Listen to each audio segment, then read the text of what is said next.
So, yun nga guys. Dito naman tayo ngayon sa Robinson's Magnolia para i-share sa inyo yung isa pa naming paboritong hot pot place. Yung price dito nasa mid-range and you can screenshot itong menu nila for reference. Meron silang 10 soup bases na pwede nyong pagpilian and yung meats dito, pork, beef, and shrimp. At syempre, matik na yan. Walang leftover dapat kasi may additional charge. At ang unique na nagustuhan namin dito, meron kaming sarili-sariling pots. Pwede kang pumili ng isang soup base tapos pag naubos mo na, either pa-replenish mo or papalit ka ng panibagong flavor naman. Pagdating naman sa quality ng meats, eto siya guys. Yan yung pork, tas eto yung beef. Yan, may mga side dishes din. Sinubukan namin yung chicken karaage tsaka tong dumpling.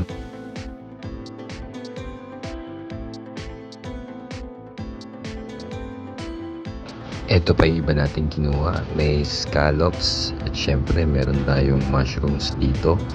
Additional side dish, may shrimp tempura. Okay na okay, di ba? Ito pa yung ibang mga options natin na pwedeng ilagay sa hotpot natin. Meron silang mga drinks with additional charge. Ito yung mga noodles. Ayan guys, meron chilled taco. Try natin yan mamaya for dessert. Aside from the meats, quality din tong mga balls nila rito guys. Mamaya makikita nyo. Unlimited na rin tong ice cream. Itong black gulaman, tropical punch. Dito yan sa tabi ng sauce station.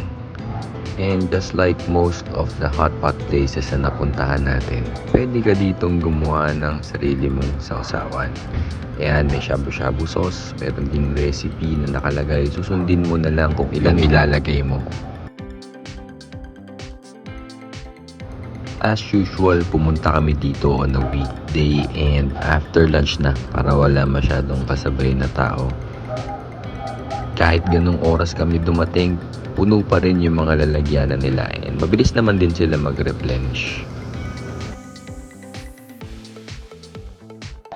Kung shrimp lover ka, panigurado magugustuhan mo rito. May alam ka rin ba na ibang hotpot places na meron ng unlimited shrimp sa ganitong price range?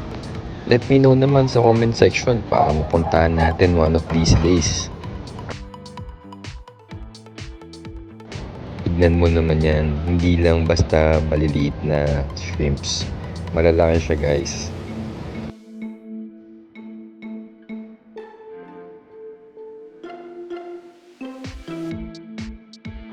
Sabi ko nga kanina, kapag naubos nyo na yung soup nyo, pwede kayo magpapalit ng panibagong flavor. At ito, laksa naman yung kinuha natin kasi bagay na bagay dito sa mga seafoods natin, lalo na sa shrimp. At kung mahilig ka rin sa mga balls para sa hotpot, sulit na sulit ka na dito kasi hindi lang siya basta-basta mga fish balls o squid balls. Mamaya makikita mo. Kumuha na ako ng one of each para matiknahan natin lahat.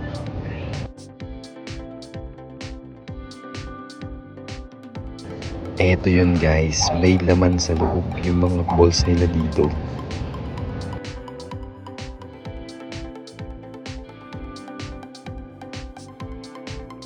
And for our hot pot ending tradition, aalisin na natin yung mga ulo ng shrimp para ilagay itong noodles natin.